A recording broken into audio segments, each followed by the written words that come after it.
Welcome to mom's kitchen.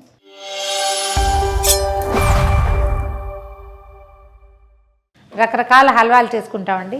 ఈజీగా చేసుకునేది సొరకాయ, బూడిద గుమ్మడికాయ, క్యారెట్ హల్వా చేస్తాం. తర్వాత ఏమో మనకి ఇవి దొరుకుతాయి కదా, ఎర్రదుంపలు దొరుకుతాయి హైదరాబాద్లో, గాజర్ హల్వా చేసుకుంటాము. తర్వాత సగ్గుబియ్యం హల్వా చేసుకోవచ్చు, సేమియా హల్వా, తర్వాత ఇవన్నీ మామూలే కదా. అయితే కొంచెం డిఫరెంట్గా ఉండే హల్వా చేసుకోవచ్చు అండి. బొప్పాస్కాయ హల్వా, పాపయ్యతో కనుక హల్వా చేస్తే అది పప్పాస్కాయ అని తెలియని కూడా తెలియదు, ఎంత బాగా వస్తుందో. దేవుళ్ళకి వాటికి కాదు కానీ నైవేద్యంగా చెయ్యరు సాధారణంగా, కాయలతో వాటితో చేసేవి. మనం సాయంకాలం ఈవినింగ్ ఏదైనా చిన్న పార్టీ ఉంటే దాంట్లోకి డిఫరెంట్గా ఈ హల్వా చేసుకోవచ్చు. హెల్తీ కూడా. బొప్పాస్కాయ తినని పిల్లలు పెద్దలతోటి చక్కగా తినిపించేసేయచ్చు. ఈ బొప్పాసుని పచ్చిగా ఆకుపచ్చగా ఉన్న కాయ అయినా తీసుకోవచ్చు. ఆకుపచ్చ కాయని నిన్న కోసామనుకోండి, ఇవాళకి కొంచెం దోర వస్తుంది, కొంచెం కలర్ మారుతుంది, కొద్దిగా ఎల్లో కలర్ వస్తుంది, దాంతో కూడా చేసుకోవచ్చు. ఎక్కువ ఎల్లో అయితే పండుబాకు వచ్చేసి అంత బాగుండదు. పచ్చిగా ఆకుపచ్చగా ఉండి గట్టిగా ఉన్నది అన్ని కోరేసి హల్వా చేసుకోవచ్చు.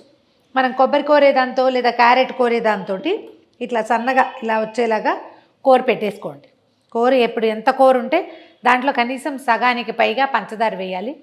బెల్లం కూడా వేసుకోవచ్చు, మందే చాయిస్.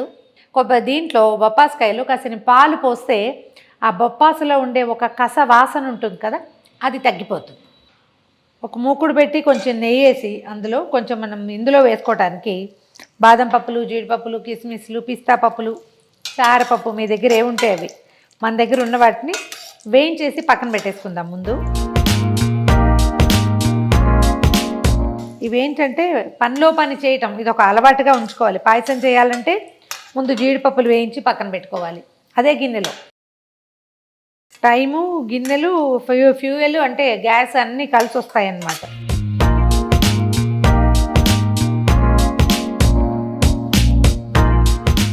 కోరి పెట్టుకున్న బొప్పాసు గుజ్జును వేసేయండి.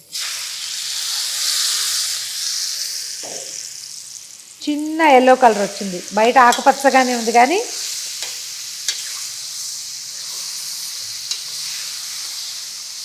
ఈ కోరుని నేతిలో వేయించండి కాసేపు.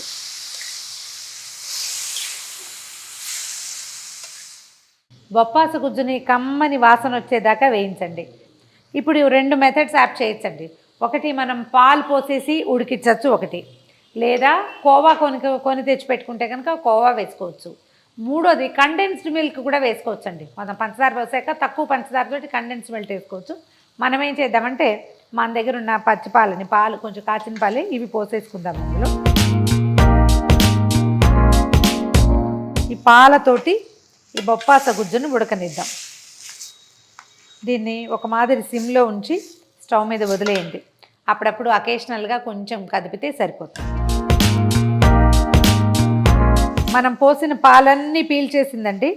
గమనించండి, ఒక్కొక్కసారి పాలు పోయగానే కొద్దిగా విరిగినట్లు అవుతుంది. ఏం కంగారు ఏం లేదు, విరిగినా ఏం పర్వాలేదు. మెల్లిగా ఇది మొత్తం అంతా అబ్జర్వ్ అయ్యేదాకా ఉంచండి. అది ఎట్లా ఉంటుంది, పన్నీర్ కలిసినట్టుగా ఉంటుంది, రుచి బాగానే ఉంటుంది. దానికి ఇందాక మనం కొలుచుకున్న దాంట్లో ముప్పాతిక వేస్తే సరిపోతుంది. పంచదార వేసేద్దాము. ఇది నీరు ఉండగానే కనుక షుగర్ వేసామనుకోండి, కలిసి పాకం రావడానికి చాలా టైం తీసుకుంటుంది. అందుకని నీరు ఎగిరిపోతే అప్పుడు అది పూర్తిగా వేగిపోయినట్టు. ఇప్పుడు పంచదార పాకం రావడమే అన్నమాట.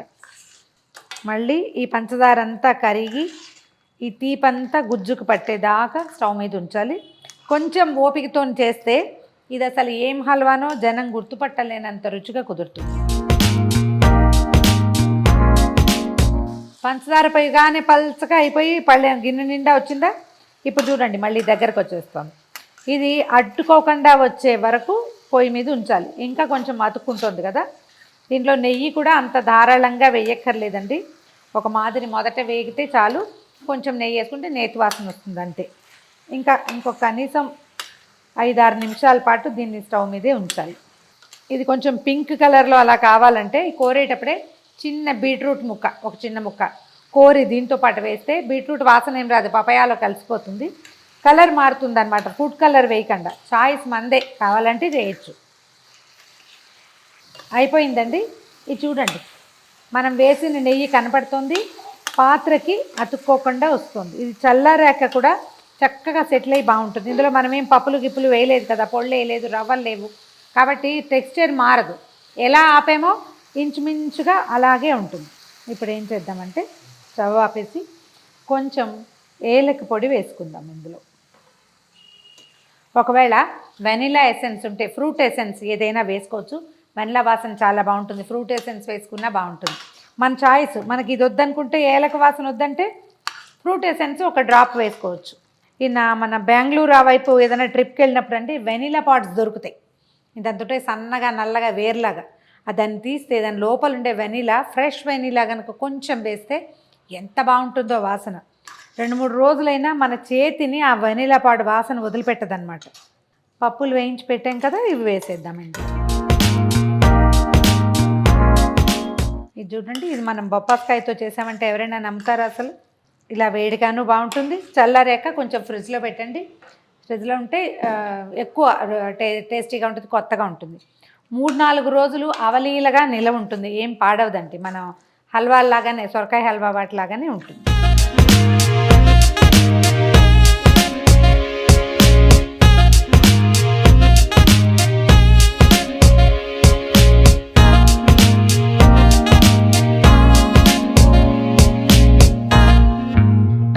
గుమగుమలాడే బొప్పాస్కాయ హల్వా రెడీగా ఉంది. ట్రై చేసి చూడండి. ఈ వీడియో కనుక మీకు నచ్చినట్లయితే లైక్ చేయండి, షేర్ చేయండి. మరిన్ని ఇంట్రెస్టింగ్ వీడియోల కోసం సుమన్ టీవీ మామ్స్ కిచెన్ని సబ్స్క్రైబ్ చేసుకోండి.